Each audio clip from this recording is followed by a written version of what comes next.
after landing in Kizilorda, we were still 3 hours away from Baikonur. The landscape was an empty, endless plain till the horizon.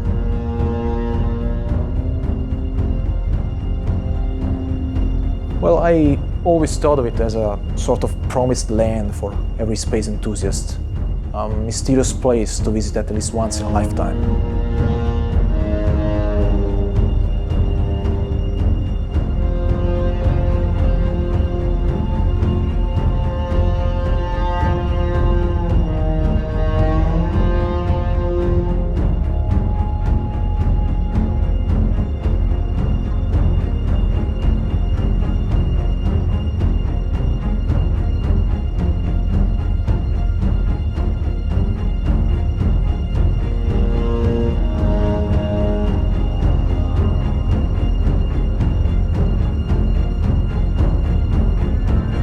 Then we saw the outlines of antennas and the first few buildings, and we heard the driver say, "Dobra pожаловать, welcome to Baikonur."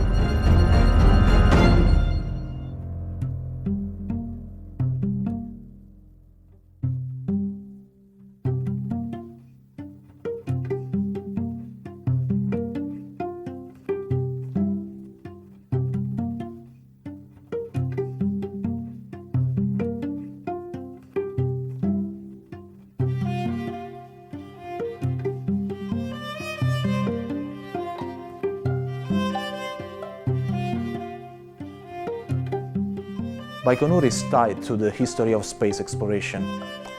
Every corner reflects its history with space, and the streets are named after astronauts, rockets, engineers.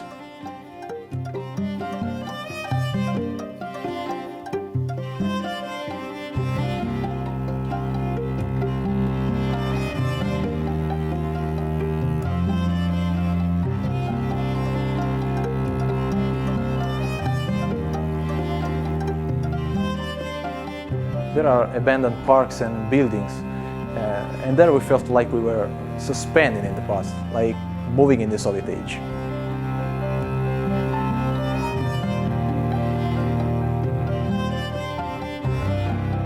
There is also a full-scale rocket monument right in the middle of Main Street.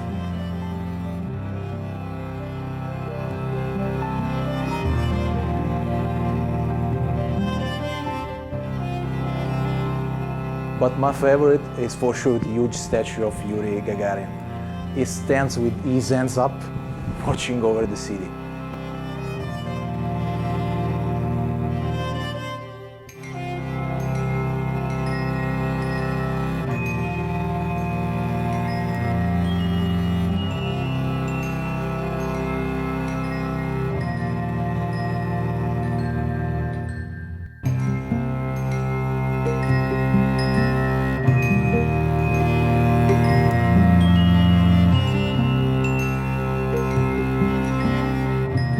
And this is Baikonur, the last place astronauts see before falling to space.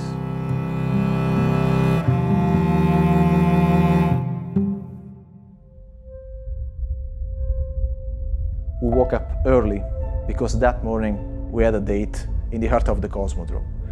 A wonderful rocket was waiting for us.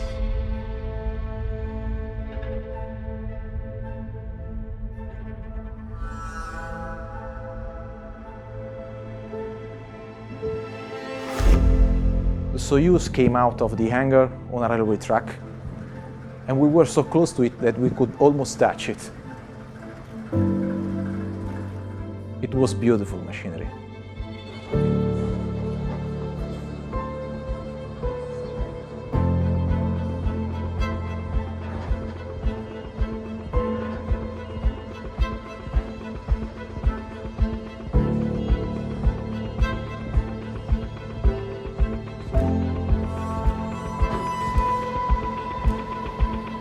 During the rollout, we could follow the path of the rocket as we got closer and closer to the launch pad.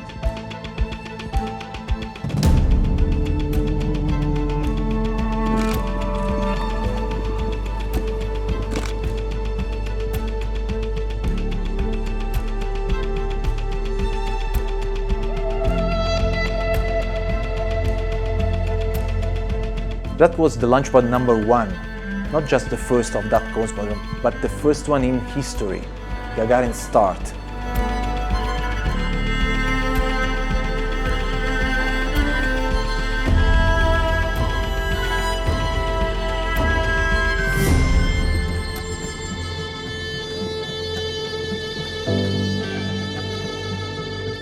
And we were there, working on it.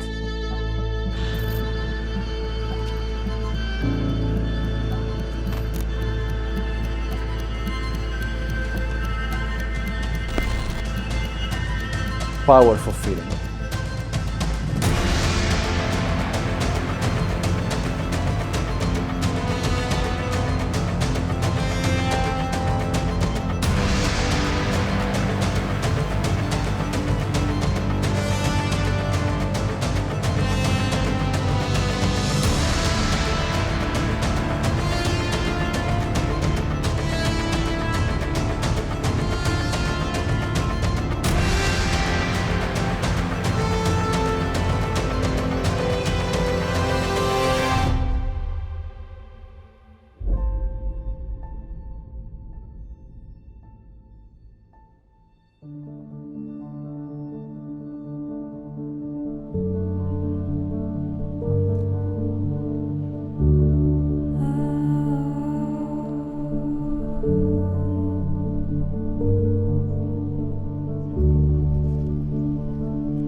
Following the ritual, Father Sergey blessed the rocket with the holy water and then came to bless the press, and it was like a shower.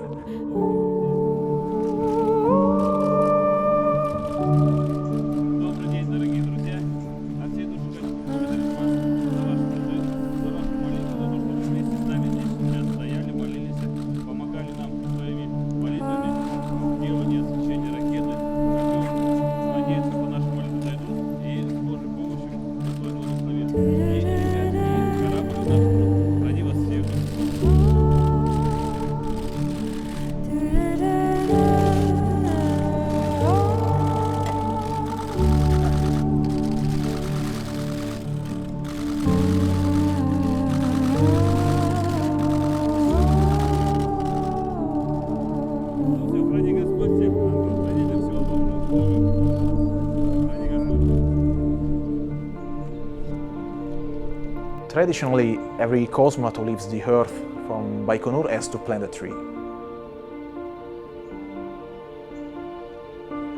After 60 years, this tree-lined boulevard has more than 200 trees and is known as Cosmonaut Alley.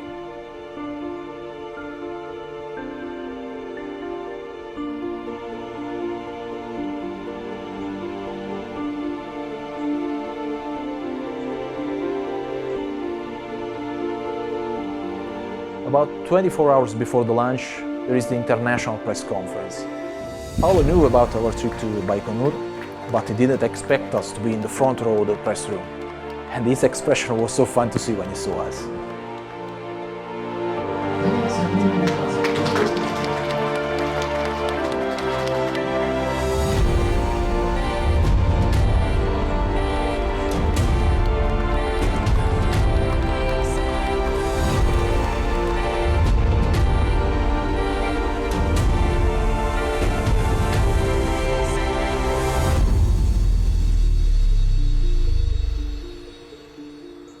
And this is the first and last chance to see the astronauts before the launch day.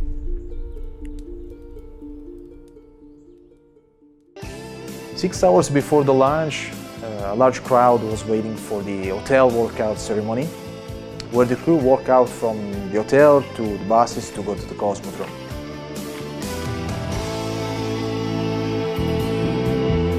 Земля в иллюминаторе, земля в иллюминаторе, земля в иллюминаторе видна. Как сын грустит о матери, как сын грустит о матери, грустим о земле, она одна. А звезды, тем не менее.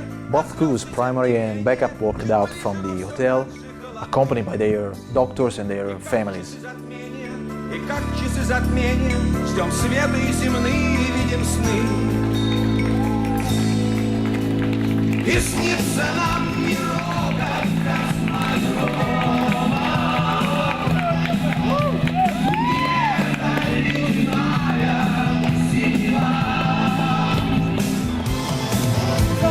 А снится нам трава, трава у дома. Зеленая, зеленая трава.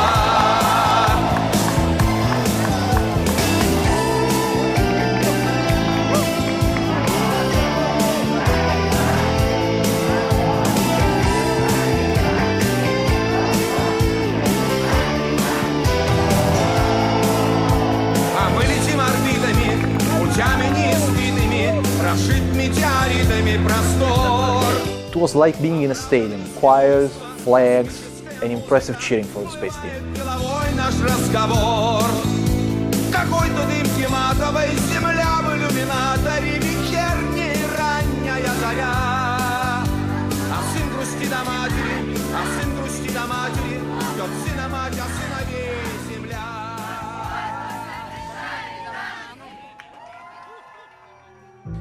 At T-4 hours, the astronauts were inside the cosmodrome. It was time for them to put on the so-called spacesuits.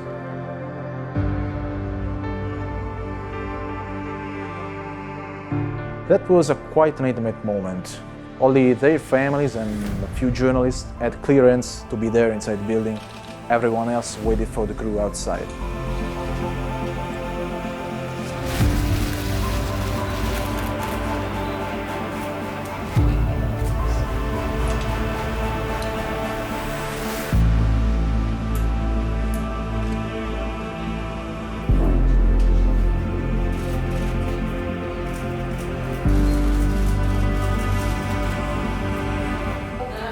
Стыковку и посадку осуществить. Папа может все, что угодно. И в открытый космос может он выходить. И в открытый космос может он выходить. I recall that only when they came out with their spacesuits on did I realize it was actually real. I had to pinch myself. I said, wow, the crew is about to fly to space.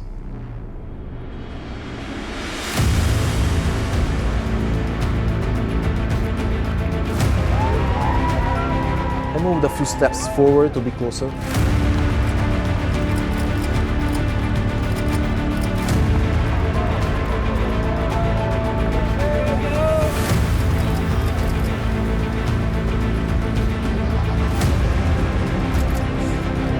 The State Commission is a sort of final check. The astronaut are asked something like, are you ready to fly? Hi, Paolo! And you can imagine the answers.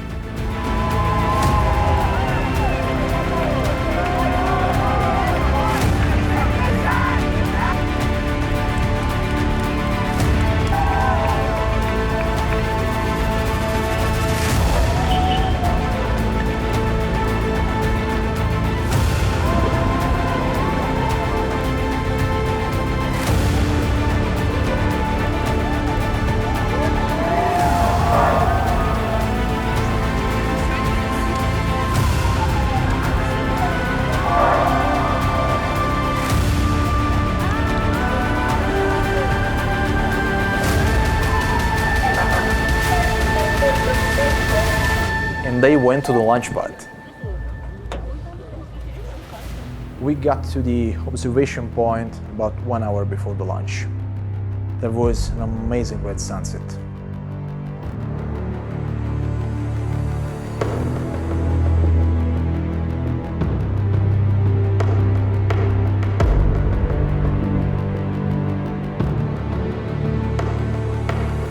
I recall I didn't notice any country's flags from that point on. It was like they had disappeared.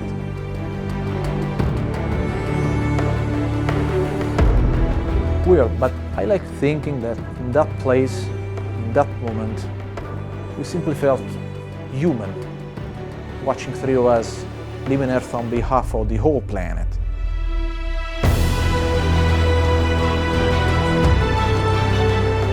Vehicle to internal power. Auto sequence initiated. Vehicle now on internal power. The launch command has been issued. You can see the rocket engines firing. Second umbilical power. Power is going to start ramping up. Engine turbopumps at flight speed. Engines at maximum. Turbo pumps at flight speed and liftoff.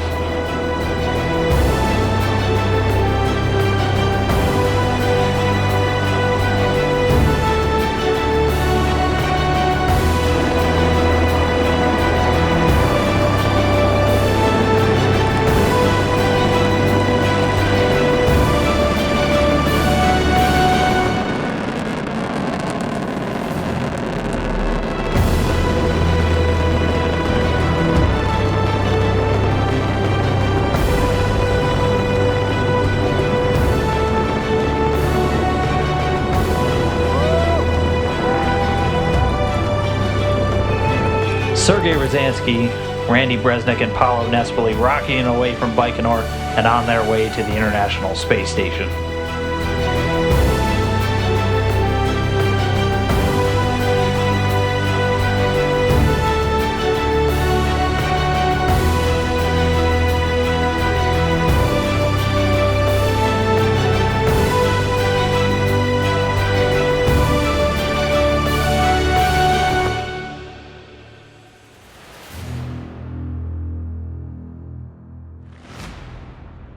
The first time you see the Earth, or you could see the whole curve of it, because your whole life the horizon's been flat. And you go around that circle every 90 minutes, and you realize that every experience you've ever had, every person you've ever met, every person who's ever lived is down on that little circle that you're going around every 90 minutes. And I think everyone that sees that is changed by it. The hope is that in our lifetimes, we'll be able to get more people there to see that. More people are changed, and maybe we'll be able to change people down here. A few hours later, overwhelmed by the emotions of the last 3 days, we left Baikonur. Meanwhile, the crew had docked at the ISS.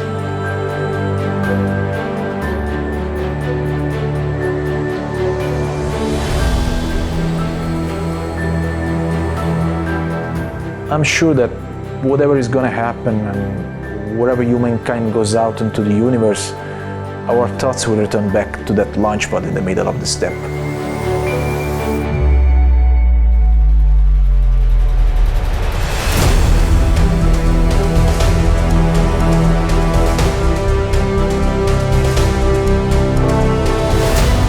And even when we land on Mars, we look back there again, because Baikonur now and forever will be the place where it all began.